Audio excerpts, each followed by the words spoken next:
अस्सलामुअलैकुम नाज़रीन, इस वीडियो के शुरुआत में हम देखते हैं एधरनी में पैरी बेचैनी से टहल रहा होता है। इसलिए में जानदारली वहाँ पे आता है। पैरी उससे पूछता है, क्या हुआ मेरे पाशा, इंशाल्लाह आप खुशखबरी लेकर आए होंगे, क्या मेहमद खान हमें कबूल करेंगे? तो जानदारली कहता है, मेरे पाशा ये फैसला तुम करोगे कि खबर अच्छी है या बुरी, लेकिन मेरे ख्याल में ये बुरी खबर है। मेहमद खान आपसे बात नहीं करना चाहते। पैरी पूछता है, कैसे? क्या तुमने उन्हें मेरी नीयत के बारे में नहीं बताया? क्या तुमने उन्हें नहीं बताया कि पैरी पाशा मुसलमानों को एक दूसरे का खून बहाने से डरता है? मेरे पाशा जानदारली कहता है, मैंने उन्हें कहा मगर हमारे सुल्तान अब भी इब्राहिम साहब पर गुस्सा हैं। इस हालत में वो उनके भेजे हुए कासिद को कबूल नहीं करना चाहते। पैरी कहता है, अगर मैं वहाँ खुद जाऊँ तो क्या होगा? अगर मैं उनसे मिलने की भीख मांगू तब? यह सुनकर जानदारली कहता है, मेरे पाशा देखो इससे कोई फायदा नहीं होगा। मेहमद खान जवान है, वो जज्बाती है, अल्लाह ना करे कहीं इसके बारे में बताने से पहले ही वो तुम्हारा सर ना काट दे। पैरी पूछता है, हम क्या करेंगे भाई, क्या कोई रास्ता या हल नहीं है? जवाबन जानदारली कहता है, देखो पाशा मैं तुम्हारी इज्जत करता हूँ, मुझे डर है कि अगर तुम जल्द अज जल्द एधरनी छोड़कर ना गए तो वो तुम्हारा खून बहा सकते हैं, और अगर ऐसा हुआ तो मैं उसे रोक नहीं सकता,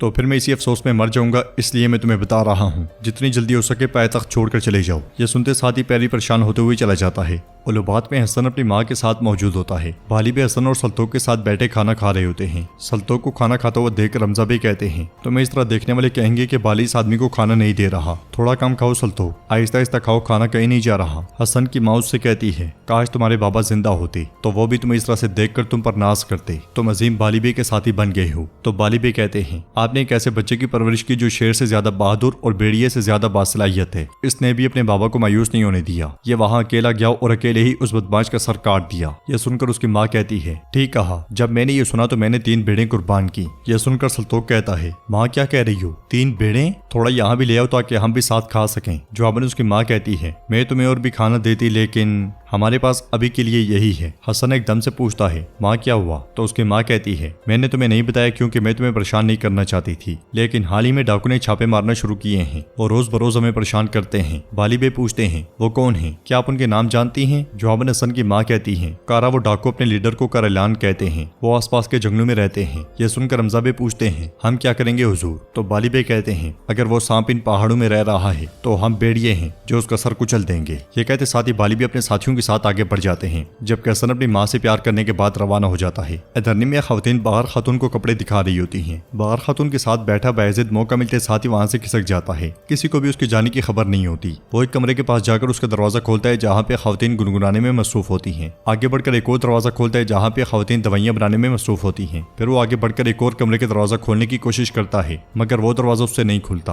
वो कई कमरों में जाता है और कई कमरों से बाहर आता है। फिर भागते भागते कमरे का दरवाजा खोलता है और कमरे में देखते साथ ही कहता है, तुम? उधर बाहर जब पलट कर देखती है तो बायज़िद नहीं होता। ये देखकर वो एकदम से कहती है, बायज़िद मेरे शहजादे कहाँ गए हो? उसे परेशान देखकर मारा कहती है, परेशान ना हो, वो जरूर किसी एक कमरे में गया होगा। मगर बाहर परेशानी के आलम में उसे ढूंढने लग जाती है। बाजार में खाला सुल्ताना की मुलाजमा मेहरबान एक दुकान पर जाती है और वहाँ मौजूद दुकानदार सलीम अफंदी से कहती है, सलीम अफंदी मैं मेहरबान हूँ। उसे देखकर सलीम अफंदी भी बहुत खुश होते हैं और कहते हैं, तो खाला सुल्ताना वापस आ गई हैं? जवाबन मेहरबान कहती है, हम वापस आ गए हैं सलीम चचा, उन्होंने आपको सलाम भेजा है। वो लड़कियों के लिए कुछ रेशम चाहती थी। तो दुकानदार सलीम अफंदी उसे रेशम दिखाते हुए कहते हैं, ये रेशम आज सुबह बूरसा से आया है, मुझे यकीन है कि वो इस रेशम को पसंद करेंगी। मेहरबान रेशम देख रही होती है कि इसी लम्हे उसकी नजर मुस्तफा पर पड़ती है। उसे देखते साथ ही वो तेजी से उसके पास आती है। मेहरबान को देखकर मुस्तफा बहुत खुश होता है और उसका हाथ थामते हुए कहता है, तुमने अंगूठी नहीं पहनी, इसका मतलब है कि तुमने मेरा इंतजार किया है। मेहरबान इधर उधर देखते हुए कहती है, चलो बाद में बात करते हैं। मुस्तफा उससे कहता है, कल मैं अपनी पुरानी जगह पर इंतजार करूंगा। मेहरबान उससे कहती है, मेरे लिए बाहर निकलना मुश्किल होगा, इंतजार ना करना। ये कहते साथ ही वो जाने लगती है तो मुस्तफा कहता है, तुम्हारा इंतजार करना दर्दनाक भी है और खूबसूरत भी,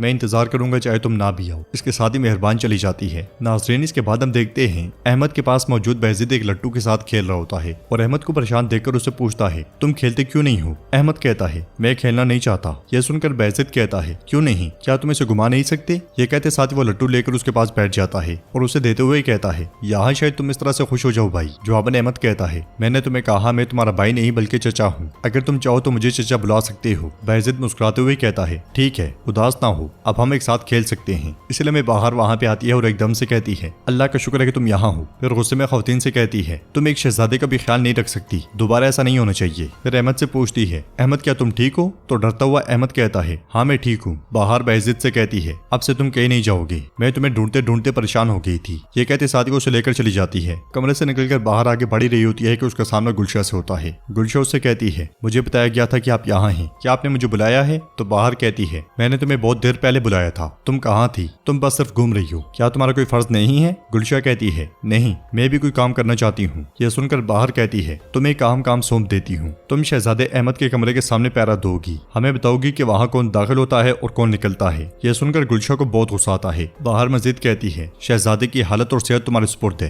होशियार रहना। गुलशा कहती है, यह काम महल की सबसे गैर तरबियत याफ्ता लड़कियां भी कर सकती हैं, आप ये काम किसी और को क्यों नहीं देती? मुझे लगता है कि आप भूल गए हैं कि मेरी परवरिश भी महल में हुई है, मैं बहुत काम कर सकती हूँ, हिसाब किताब और सिलाई करने का काम जानती हूँ। मगर बाहर कहती है, लेकिन तुम अपनी औकात में रहना नहीं जानती गुलशा, मैंने तुम्हें जो हुक्म दिया है वो करो, अपना काम करो, मेरे आसपास नजर ना आओ, बस यही काफी है। ये कहते साथ ही बाहर आगे बढ़ जाती है। उधर हम देखते हैं कि ओलोबाद के जंगल में डाकू मौजूद होते हैं। एक डाकू अपने साथियों से कह रहा होता है, यहाँ की जमीनें सूख चुकी हैं, हमें लूट मार के लिए जुनूब की तरफ जाना होगा। उसका साथी पूछता है, तुम ये बात हमारे विजय करेलान को क्यों नहीं बताते? तो वो शख्स कहता है, वो इस शहर का दीवाना हो गया है, उसका कहना है कि यहाँ लूट मार खत्म करने से पहले नहीं जाएगा। बाली भी अपने सिपाहियों और साथियों के साथ छुपकर उन्हें देख रहे होते हैं और कहते हैं, हमें इनके साथ इस ठिकाने को भी कुचलने की जरूरत है। सल्तोक पूछता है, हम किस तरह जानेंगे कि करेलान कौन है? जवाबन बाली भी कहते हैं, तुम उनके दुम काटो, सर खुद दर्द महसूस करेगा, तीरंदाजों से निपटने के बाद अंदर जाएंगे, किसी को बाहर ना जाने देना। ये सुनते साथ ही हमजा भी आगे बढ़ जाते हैं। ठिकाने के अंदर डाकू एक संदूक ले जाकर करेलान के सामने रख देते हैं। संदूक के अंदर लूट मार देखकर करेलान बहुत खुश होता है और कहता है, हमारी तवक्को से बेहतर है, खूब वक्त आने पर मैं तुम सबको वही दूंगा जिसके तुम मुस्तहिक हो। बाहर उसके सिपाहियों पर अकंजी तीर बरसा देते हैं। तीरों की आड़ में आकर बहुत से डाकू मारे जाते हैं। अगले ही पल हमजा बे और सल्तोक उन पर चढ़ दौड़ते हैं और हथियारों से उन्हें जहन्नुम वासिल करना शुरू कर देते हैं। हसन भी भरपूर अंदाज में जुल्म का इंतकाम ले रहा होता है। बाली बे भी आगे बढ़कर एक डाकू को मौत के घाट उतार देते हैं। पल भर में सबको मारने के बाद वो सब गार के अंदर घुसना शुरू हो जाते हैं। कुछ देर आगे बढ़ने के बाद वो करेलान के सामने जा पहुंचते हैं। जैसे ही एक डाकू आगे बढ़ता है, सल्तोक उसका काम तमाम कर देता है। ये देखकर करेलान पूछता है, मेरे ठिकाने पर हमला करने की जरूरत कौन कर सकता है? तो हमजा बे कहते हैं, ये उनका सर है, देखो वो कैसे चीखता है। इसके साथ ही वो उन पर हल्ला बोल देते हैं। वो सब बेदर्दी से उन्हें काटना शुरू कर देते हैं। ये देखकर करेलान भाग पड़ता है। उसे भागता हुआ देखकर बाली बे हमजा साहब और सल्तोक से कहते हैं, उसके पीछे जाओ, हसन तुम मेरे साथ चलो। ये कहते और सुनते साथ ही वो दोनों तरफ से निकल पड़ते हैं। करेलान भागते भागते गार से निकलता है और जंगल में दाखिल हो जाता है। मगर सल्तोक उसे बुलाते हुए कहता है, गिदड़ों कहाँ जा रहे हो? ये करेलान तो शाम के बजाय गिदड़ निकला। करेलान सिपाहियों से कहता है, मार डालो इन्हें। इसके साथ ही उसके सिपाही हमला करते हैं और वो फिर से भाग निकलता है। हमजा बे और सल्तोक जल्दी सबको मौत के घाट उतारने के बाद उसके पीछे भाग पड़ते हैं। भागते भागते सामने से बाली भी उसका रास्ता रोक लेते हैं और कहते हैं, ये मत समझो कि तुम बच गए हो। पीछे से हमजा बे और सल्तोक भी पहुंच जाते हैं। बाली बे करेलान से कहते हैं, हमें भी वो हिम्मत दिखाओ जो तुम मजलूमों को दिखाते हो, ताकि हम भी देखें तुम कितने बहादुर हो। तो करेलान कहता है, इतने आदमियों के साथ ललकारना आसान है, अकेले में मेरा सामना करो। ये सुनते साथ ही बाली बे सबको रोक देते हैं और हसन से कहते हैं, ये हसन का फर्ज है, चलो हसन। ये सुनते साथ ही हसन जैसे ही आगे बढ़ता है तो करेलान उस पर हमला कर देता है। लड़ाई की शुरुआत में करेलान हसन पर हावी दिखाई देता है, मगर बाली बे उसे मजबूत रहने का इशारा करते हैं और उसके बाद हसन पे इधर पे उस पर कई हमले करता है। कई बार करेलान उसके हमलों को रोक लेता है, मगर इसके बावजूद हसन नहीं रुकता और आखिरकार उसे घुटनों पर ले आता है। फिर बाली बे के इशारा करते साथ ही वो उसकी गर्दन काट डालता है। ये देखकर सल्तोक कहता है,